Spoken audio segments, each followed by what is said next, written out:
Hello everyone, and welcome to the channel. Before we dive into today's story, we just wanted to take a quick second to say thank you all for watching. We truly appreciate your support. If you're new here, please consider subscribing, it's totally free, and hit the notification bell so you never miss out on our latest stories. Now, with all that said, let's jump straight into the story. The night was crisp, the kind that makes you wonder if the universe has a sense of foreboding, especially when you're about to embark on a midnight movie marathon. My name is Stacy. I had always been the one to notice the subtle signs, the small details that others might overlook. I had a knack for seeing the world as a series of puzzles waiting to be solved. My boyfriend, Ben, on the other hand, thrived on the edge. He was the kind of guy who would dive into a pool just to see if it was full of water, and he always seemed to find a thrill in the unknown. Our friends, Amy and Leo, were quite the contrast. Amy, shy and reserved, preferred the comfort of routine, while Leo, always the joker, found humor in the most unexpected places.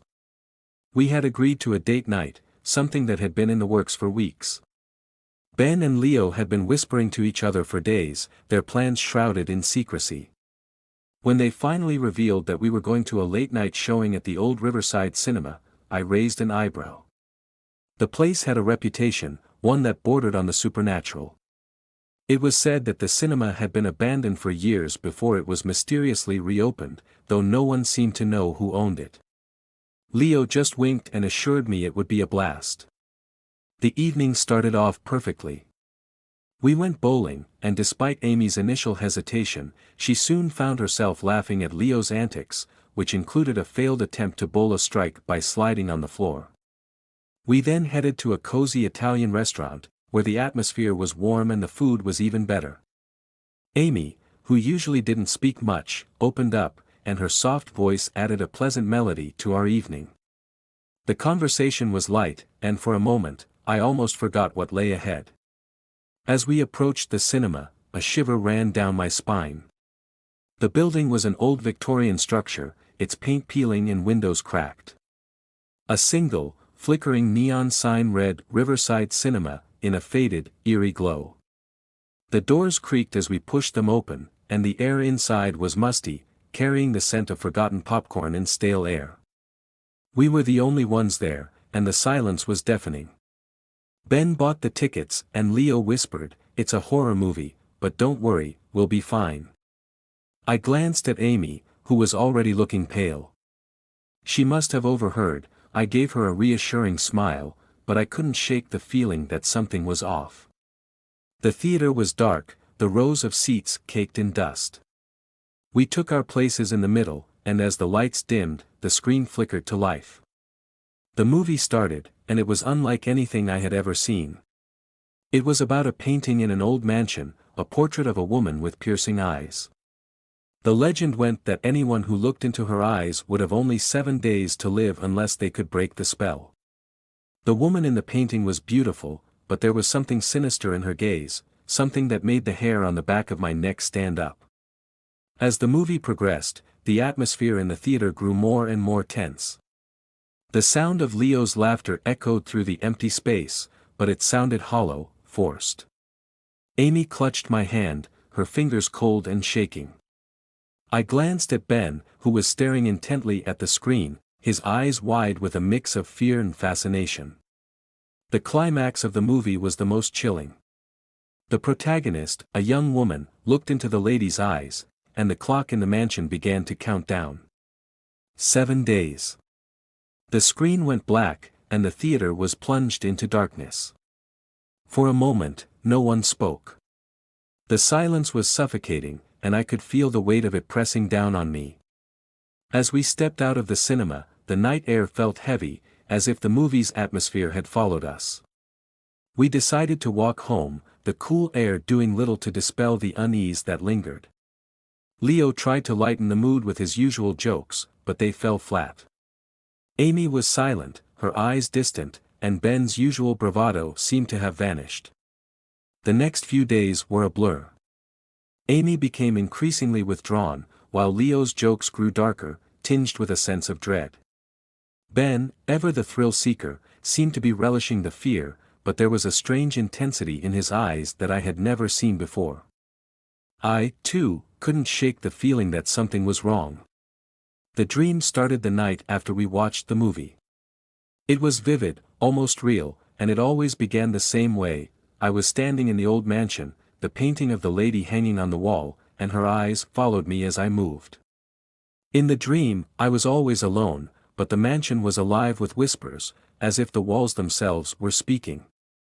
The lady in the painting would beckon me, her voice a soft, seductive murmur. "Find me," she would say, and I would wake up, drenched in sweat, my heart pounding.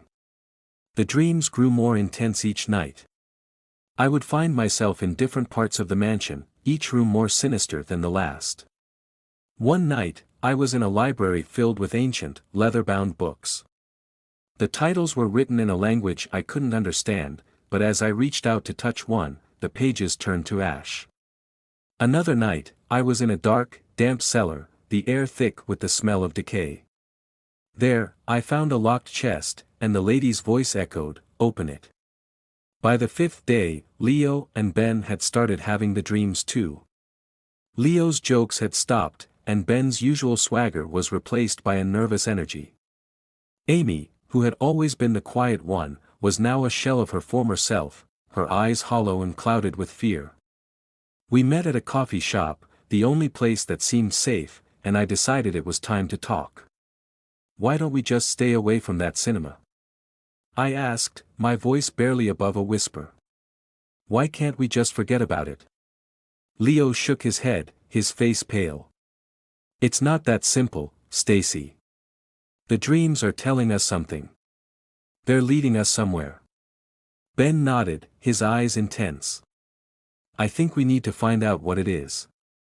We need to break the spell, or we're all going to die." Amy's voice was small but determined.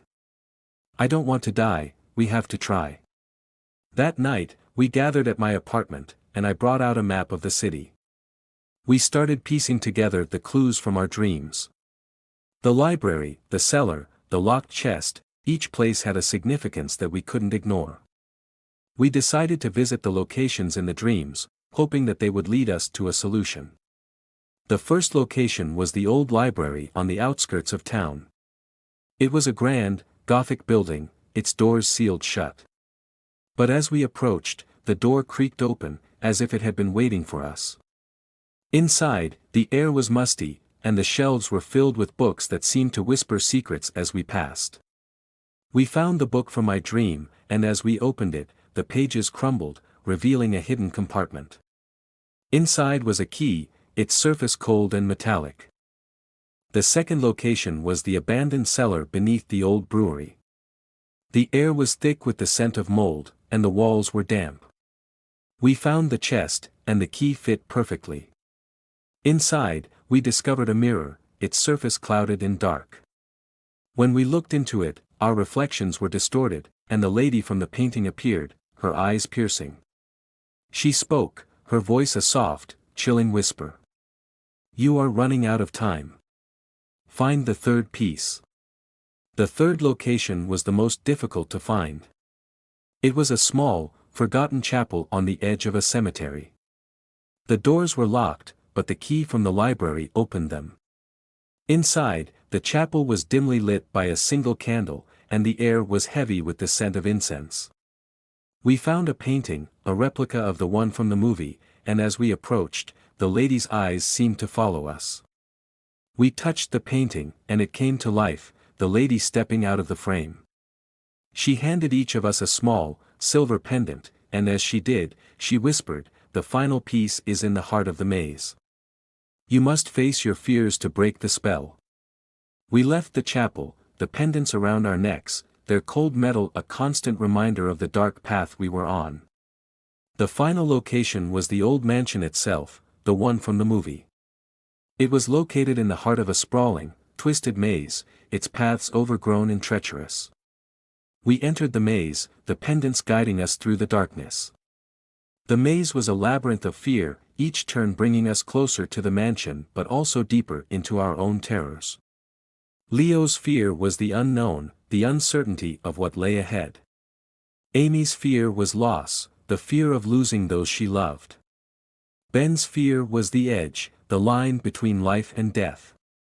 And my fear was the unknown, the fear that we might not find the answer in time. Finally, we reached the mansion, its doors open, inviting us inside. The interior was just as it had been in the dream, the painting dominating one wall. The lady's eyes followed us as we approached, and she spoke, her voice a haunting echo. To break the spell, you must face your deepest fear. We each stood before the painting, the lady's eyes locking onto us one by one. Leo's fear materialized into a shadowy figure, its form amorphous and terrifying. He laughed, a nervous, forced sound, and faced the figure head-on. The shadow dissipated, and Leo let out a relieved sigh. Amy's fear appeared as a figure of her deceased grandmother, her kind face twisted with pain. Amy cried, her sobs echoing through the empty room. "I miss you, and I'm so scared of losing everyone I love," she whispered. The figure faded, and Amy's tears dried, a sense of peace washing over her. Ben's fear was a cliff's edge, the wind howling and the drop below a bottomless abyss. He stepped forward, his heart racing, and looked over the edge. "I'm not afraid of the fall," he said, and the cliff vanished, replaced by a vision of him standing on solid ground. Finally, it was my turn. My fear appeared as a dark, empty void, a nothingness that threatened to consume me. I took a deep breath and stepped forward, my hand reaching out to the void. "I'm not afraid of the unknown," I said, and the void receded, revealing a small, glowing stone. The lady in the painting smiled, and her eyes closed, the spell broken. We stepped out of the mansion, the morning sun casting a warm glow over the landscape. The maze had disappeared, and the mansion stood alone, a relic of the past. We returned the pendants to the chapel, and the painting in the cinema was gone, replaced by a blank wall. The dream stopped, and we all found a new sense of peace. We had faced our fears, and in doing so, we had broken the spell. The experience had brought us closer, our bond strengthened by the shared terror and the triumph over it. We never spoke of the haunted cinema again, but every time we met, there was an unspoken understanding, a shared secret that bound us together. As we walked back to the city, the sun rising over the horizon, I realized that the true horror had not been the movie or the mansion. It had been the fear within us, the fears that had the power to consume us if we let them. But we hadn't let them, and in that, we had found a strength we had never known before. The night at the Riverside Cinema had been a test, a journey into the unknown. But in the end, we had passed, and we were all the better for it. Ready for spine-chilling tales that will haunt your thoughts? Subscribe to Forgotten Storyteller for eerie narrations, unsettling mysteries, and haunting stories you won't forget. Hit the bell icon so you never miss a story, because some stories refuse to stay buried. Join us, if you dare.